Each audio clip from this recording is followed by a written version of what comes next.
favor of this, but I just want to stress again that we need to get it clearly defined what that is, $4 million worth of rock.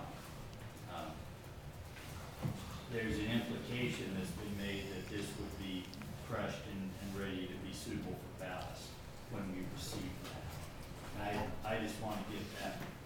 Actually, from discussions, just to give you a further discussion, I don't believe that they're going to crush the rock for us. They're going to donate the rock, but I think we still have, just as I recall from meetings that we've had with the people at the mine, it's my understanding that they're not going, they don't have the capability to crush the rock. The people at the cottage help. Well, we can, I just want to make it clear that we're thanking them here, but we need to quantify exactly what we're accepting. So, I vote aye. I'm just waiting for anything else. Okay. All right, well, now we'll go to number 8, reports, starting with Marty Muslim. We'll get back. Yeah, I'm alive. That's about all I have to report. Okay. I have no report. All right. I attended the meeting 2 nights ago about Cummins Lake and the methane mercury contamination there, and was impressed by the amount of tourism dollars which we have lost because of the signage there, which is indicating that you have to be careful about what you eat, when in reality, probably fish there aren't any worse than what you're pulling out of the ocean in terms of albacore or anything else. But the proposals to mitigate that problem were varied and also very expensive. And we want to move ahead with it, at least that was the feeling of the majority of the people who were there, which I think we ought to go on board in supporting that, because it does have a direct impact on our tourism dollars that we have here. One of the participants said that he's watched things diminish by approximately 90% in terms of the people that are there fishing. And they used to come from all over the Intermountain area just to fish because of the trout which were there. The Indow no longer even bothers to stock trout there because they're just fodder for pike.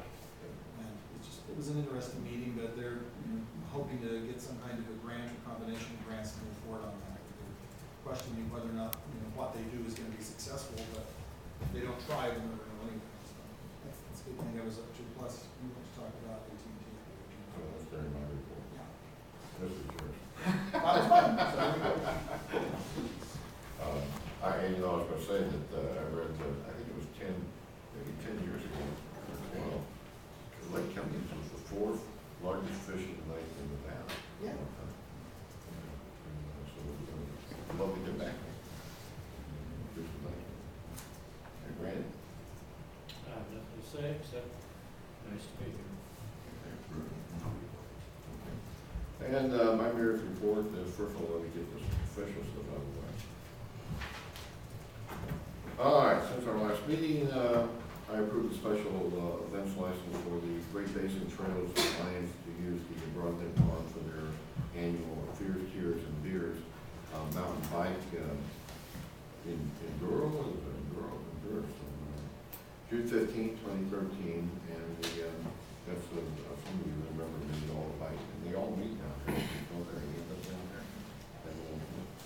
Okay, and the White Pine High School Athletic Boosters to hold barbecue and fun dance July 3rd at the county park across from the middle school. Approve those. A while back here, not that long ago, we had a lot caught on the internet service, and we all seemed to agree it was called for our attention, but it's something we had been talking to before. It was, I think Stephanie Tyler was even saying it was about a year and a half ago that when AT&T was trying to merge with T-Mobile, and what they were talking about, we were going to become a 5G network here and all that. And the city actually wrote a letter of recommendation for this to happen. And something happened to feds, and it didn't happen. AT&T didn't get the merger with T-Mobile. And well, I wrote the letter to Stephanie, and they got back reading, I guess, the day after they got the letter. So it seemed to be pretty important. We met on, what day was that? Last Thursday. The Thursday, was it? A couple of days after the election. And the election was Tuesday. I invited Sam Hanson to come down and be part of it. Jim Allworth was there, and who else? Kevin was there. And Stephanie Tyler and William Chris, I think is her last name, showed up. And there's only so much we can say about it now. They asked us, their report. But the AT&T, right now, they are not abandoning the city. They do have plans. There are certain things they have to put in place before they can go public with it. But I emphasize we all that how important the internet is for our city. Because we're losing business right now. Now, she did remind us that a lot of times, when they're trying to go through Mount Wheeler or AT&T or the DSL, there is wireless there. And she said, there's one thing, but she told us that if we have a business right now that's trying to get in here and they're having trouble getting in, whether it's AT&T or anybody else, at least give her a call and see if she can work out for them. But there's going to be a lot more in the future, I think, with this. Sam, what would you like? The wireless option really is very much state-of-the-art. In fact, the equipment they've put here is even newer and more state-of-the-art than what they have down there in Las Vegas. If you have a tablet, and she had one demonstrated to us, downloaded like that, the entire front page, including graphics of the Las Vegas Review-Journal. There's just no delay on it whatsoever. She also indicated that one of the issues they're facing here, which I think all of us who have broadband, I've experienced it myself in the last, about every time I log on, is that they call them exhausts, is that the service that they're putting in here now is pretty much exhausted. They don't have any more room for expansion for a service line whatsoever. So until the planned upgrades take place, the best option, if you want immediate and really excellent quality internet, is to go with their wireless option. So I'm going to be looking into that here in the next couple of weeks myself. So I'm just getting tired of having things just time out when I'm sitting there on my internet at home, especially with all the email that we get back and forth from the city council. It just goes boop, and it's gone. You have to reboot the system or something else. But what she had on her tablet is very impressive. And that's throughout the entire city. She went around all the different locations. I mean, she cased out every border of Ely, and it was right there from the high school up there to the fire station and every place else. So it was very good coverage. I was impressed that they were concerned about us, because one of the things that I asked was, what does it take to run a profit? Because they said they're losing money, at least they claim they're losing money, by providing the services they are now. But they said it's the right thing to do. So they said it needs to be roughly about half the size of Carson City, or somewhere in the 22,500 population range. Obviously, we're nowhere close to that, so we're grateful when they do what they can for us. But we're very much concerned, like the mayor said, that we could expand businesses dramatically and keep some of the ones we've got here if we're able to expand and improve on internet service. And the irony is, as the mayor pointed out, that we have that available if people go wireless. I inquired about security features of it, because of course you're putting something out there in the airwaves. Can somebody get a hold of it? And they assured us that it is encrypted on both ends, and that not only that, but AT&T corporately has chosen this method to communicate with everything else nationally with AT&T. So they're not putting anything through the ground, whether it's fiber optic, and certainly not on the copper cable. They're going completely wireless. So for business owners here who want to have a dramatically improved internet performance, that is one option which is available right now. And I would like to add, because we asked her about, I know a lot of folks out there thinking this big fall of fiber optics that came in is supposed to be into the Bank of America building. A lot of money was spent on that.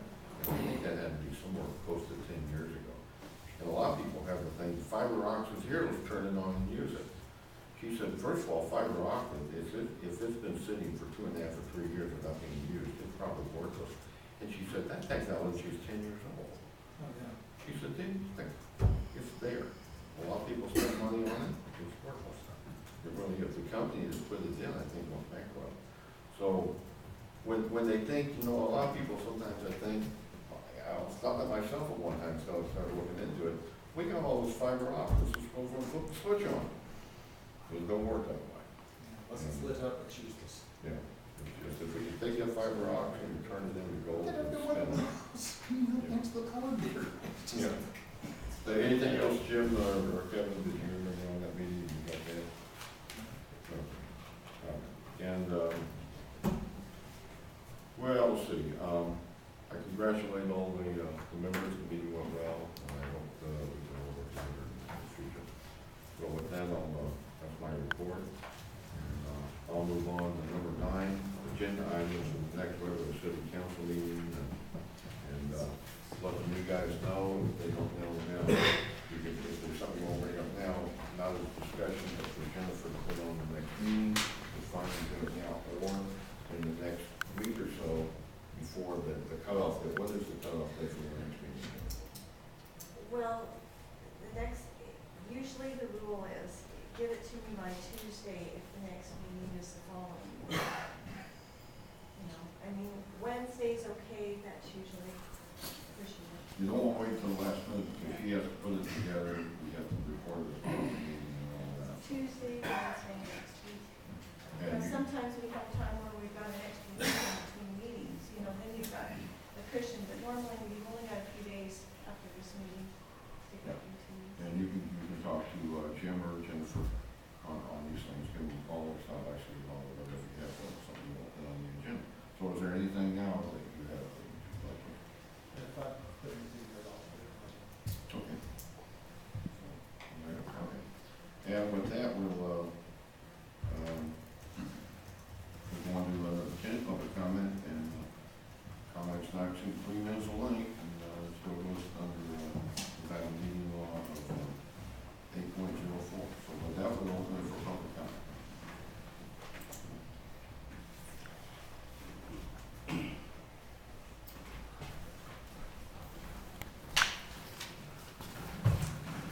Thank you, Mr. Mayor. Mr. Mayor, I'd like to have a copy of any disclosure that former Councilman Ron Viciano gave, or Mr. Bybee on anything that they voted in the last couple of years. They were concerned about one other councilman, in the past they were concerned about me, so now I want to share that feeling. I want to show them my true concern. I don't recall anything that I've seen where they have something written, but if they do, I'm asking for a copy of that. Are you wanting us to research that, George, for you? You should have it on file. It would just be reflected in the minutes. You can come and look at the minutes if you like. What did I just say? It's not in the minutes, okay? So You I'm didn't giving say you the that. benefit of the doubt. I think that there have been some disclosures in the minutes in the last couple of years. So if you want to come and look, if you want us to research for you, you know the If they gave a process. letter, they presented a letter, No, there I was know no it. letters. I'm asking. It was just done. Give me Mr. something in Gervich writing did that they here. didn't put it in writing, that's all. Okay. Would you make Mr. sure he gets Mayor. a copy of the minutes that are in writing indicating that I am telling him that, as far as I know, Mr. I'm addressing the Bybee- mayor and councilor, I don't want to hear it from you, okay? If he wants to give it to me in writing, fine. You're just dodging the bullet. I'm not dodging the bullet, I'm Yes, asking you you if are. you want us to research. You're just it. making things difficult when they don't need to be. Now, I'm not addressing you, I'm addressing the mayor. That's So fine. kind of just back off. My okay? job to Really? provide legal advice to the mayor and to the city council. Well, you haven't done a very good job, sir, so let me continue if you don't mind. Mr. Mayor, this is a new month, and I'd like to know if you have the most recent updated list of home occupation special use permits. In reviewing the old list, I still do not see Clerk Allworth and his business got water listed. Does the city exempt city employees from business license and other fees? If so, is it written policy? When was it put on the agenda, and who approved it? I would like a copy if it exists. Again, this request is several years old and needs to be addressed. At the last meeting, or the one prior, I gave you a copy of some old advertising and a copy of a phone book listing Mr. Allworth's phone number. I'm curious to see if it was in the minutes. When I breezed through there, I didn't see it. If there was any kind of disclosure, or whatever you want to call it.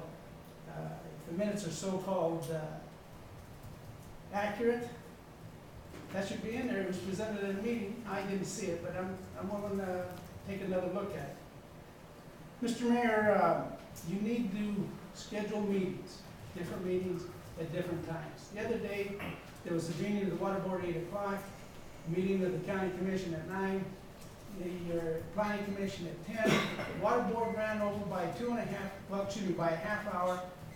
The planning commission didn't start its meeting but 35 minutes late, no proper notice. That's I believe, an open meeting violation. Let me ask if any of the new members, not ask the old members, if there's anything, Mr. Chachas, that you feel worthy you want to put on the agenda, it's up to you guys. Just let me know. Mr. Chachas, I'm relaying that to the city council. If there's anything that you have that you want to put on the agenda, it's going to be up to them. Well, sir, I was addressing it to you because I fair. assume the buck stops here. For 30 years, Pardon me? thank you very much. Can I get some answers to Is there anybody that? else for public comment?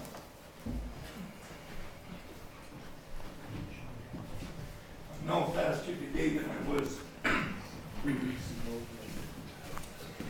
I'd like to welcome the new councilman and everything.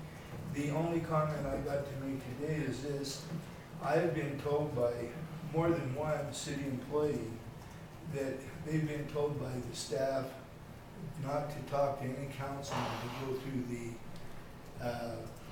go through chain of command. Well, you guys are new councilmen. You are the boss of the city staff. You should have an open door policy, and if I was you, I'd have a mass meeting between all of the employees of the city and sit there and tell them what your policies are, and let them know that they're welcome to work for the city, and that you guys should be contacted if they have an issue. And that's all I got to say.